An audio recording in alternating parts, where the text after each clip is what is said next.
Pendulum Basics, and I am Christy Brower. So I'm excited to share some pendulum basic skills with you tonight. You may be somebody who's interested in pendulums. If you've ever used one before, if you've been interested in using one, I'm going to teach you the basics to understand how to do it and what pendulums are. So pendulums are a form of divination that mostly answer yes and no questions, although they can go deeper, and they can also help determine location.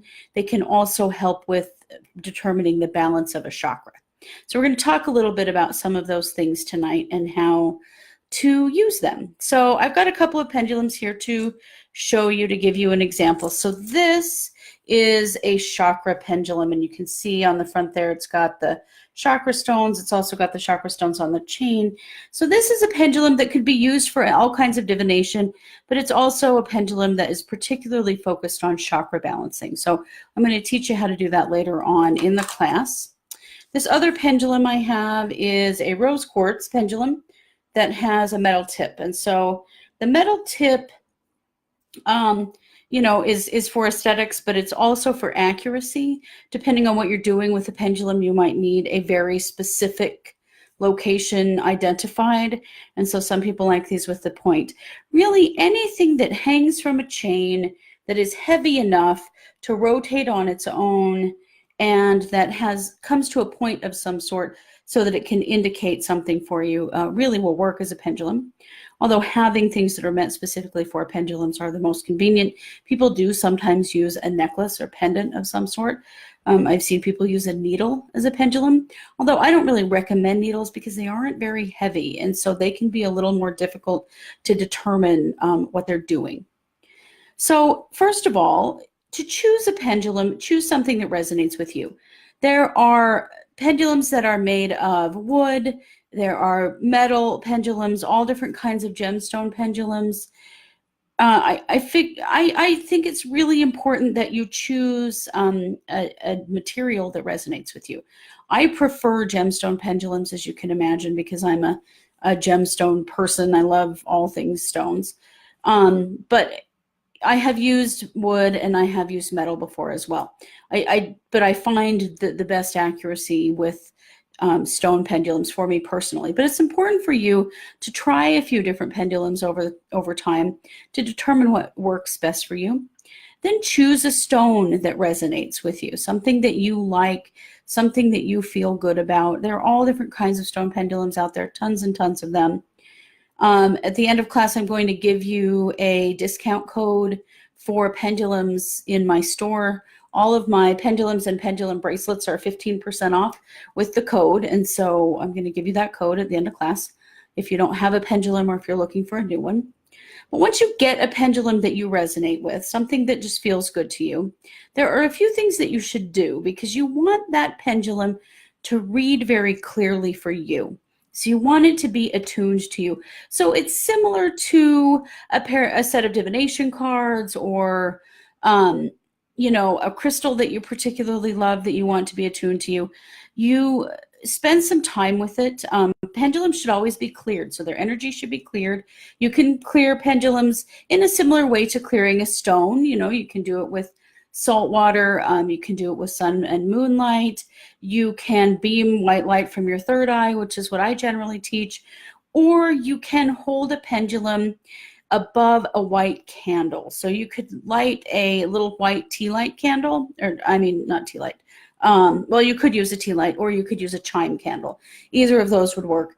Light a white candle, bless it that you want it to clear your pendulum, and then let your pendulum spin above the flame for a few minutes.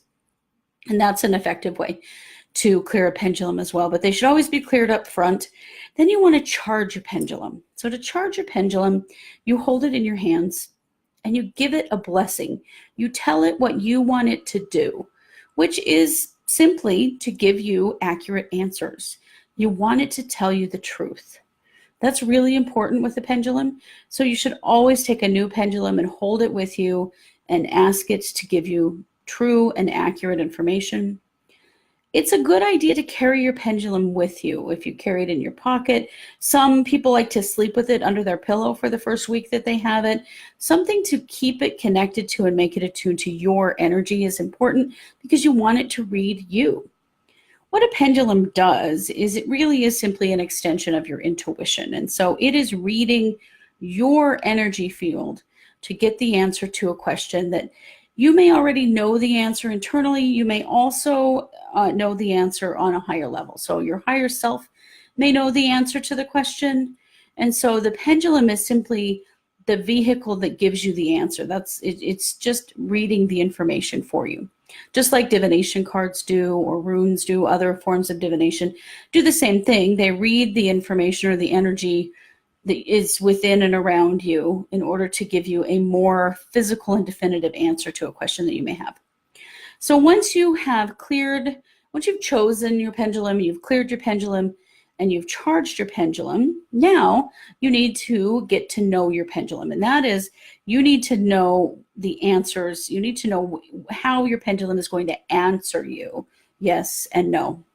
So you may have read or understood, from pendulum books that there's a certain way that a pendulum should swing for yes, and there's a certain way the pendulum should swing for no. That is true, but it is different for everyone. So my pendulums tend to swing the traditional way for me, which is they swing yes is clockwise, no is counterclockwise. Now, over the years when I used to have my metaphysical store and when I've taught people with pendulums over the years, I've discovered that not everybody has the same yes and has the same no.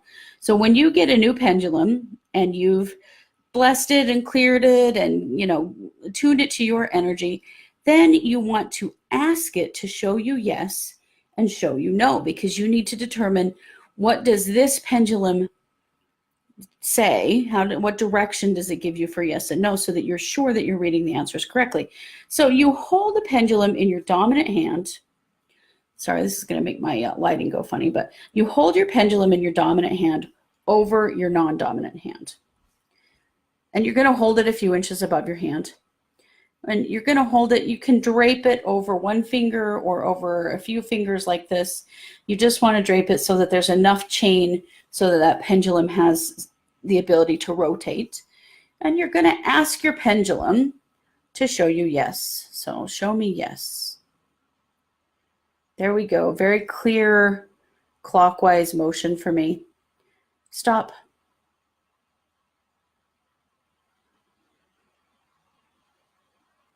Okay, now I'm going to ask show me no. There we go. Show me no.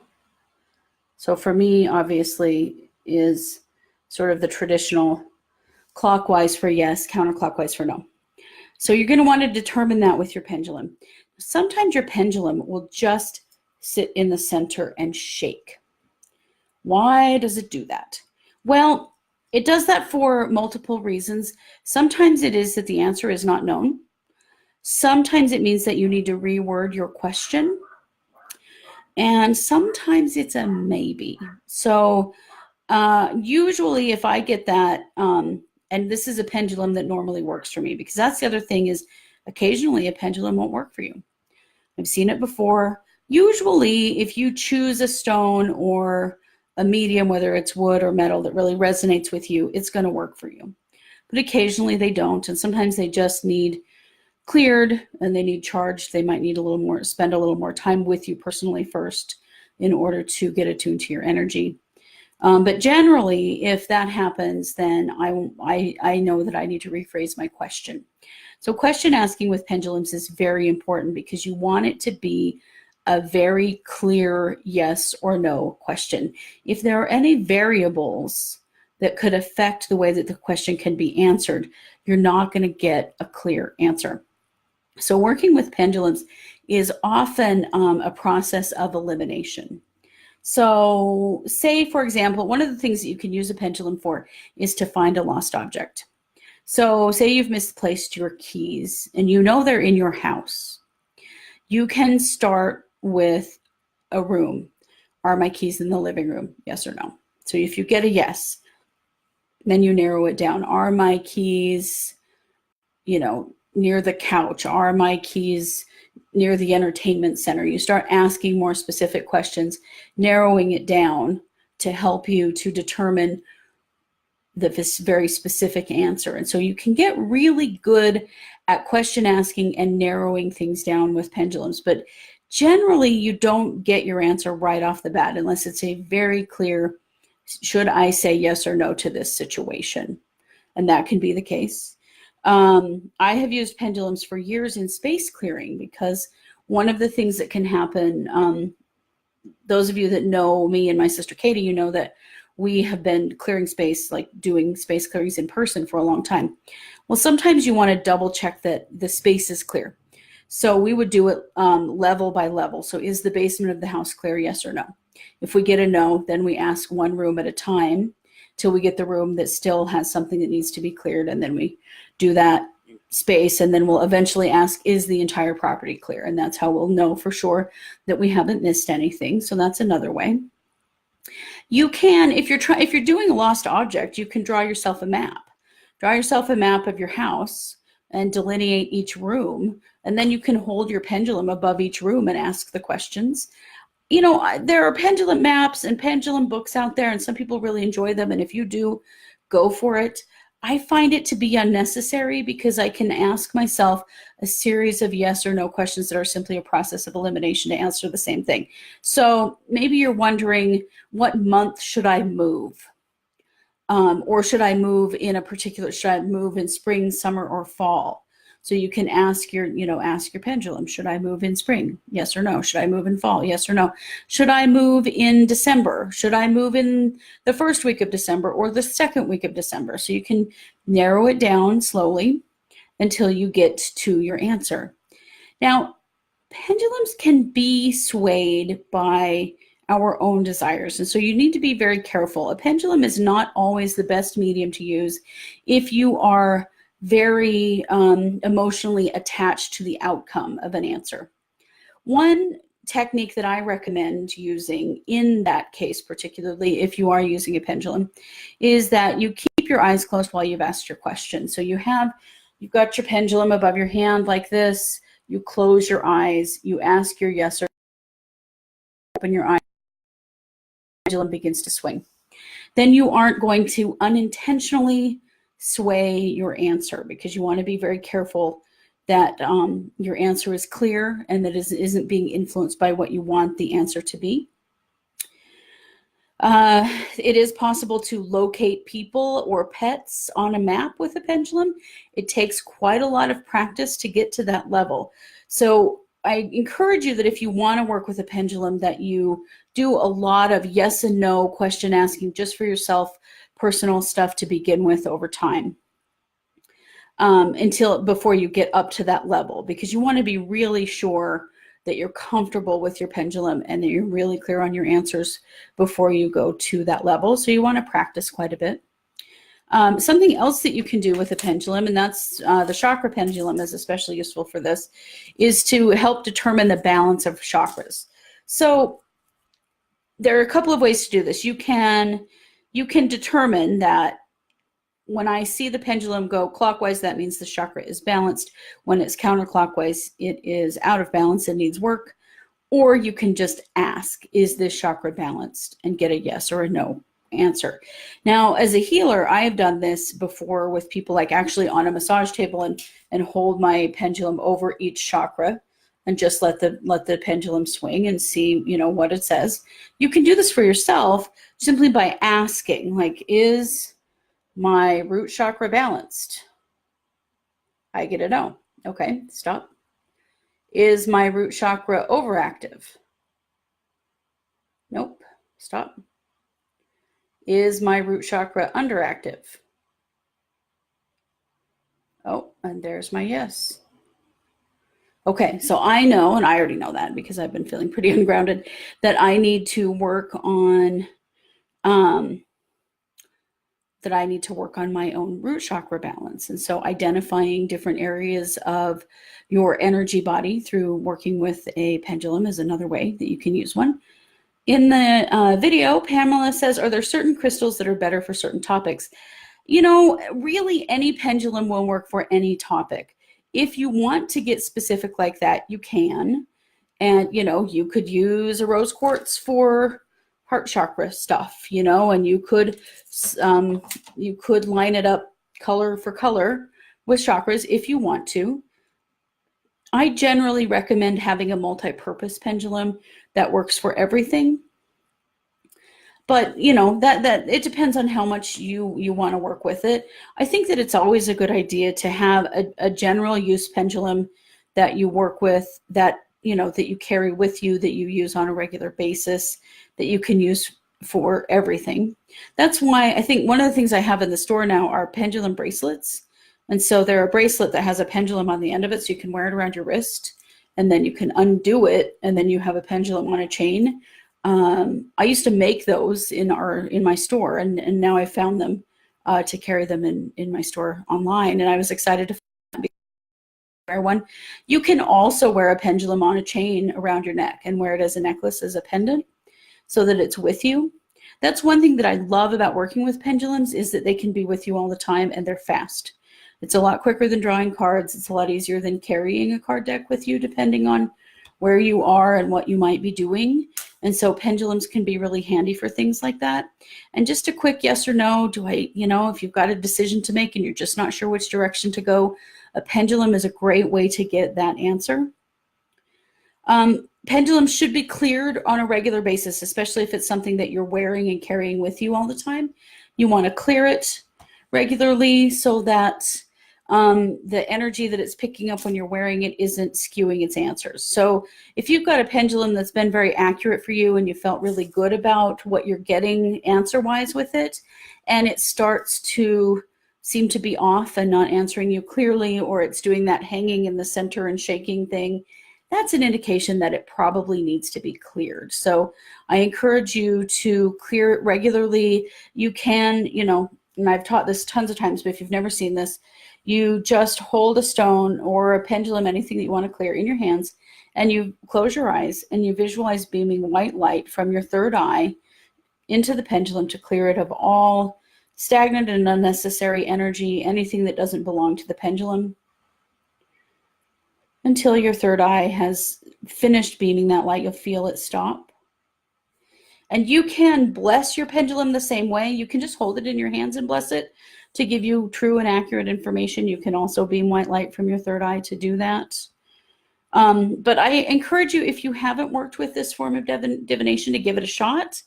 Pendulums really are a lot of fun and can be used so quickly in a moment when you're like, do I do this or do I do that? I know lots of people that keep one in their pocket and ask questions of it all, several times a day. So those are just some basics about how to work with pendulums. I really appreciate all of you being here with me tonight. And I know some of you joined kind of late in the class, and that's okay, because the video will just stay up.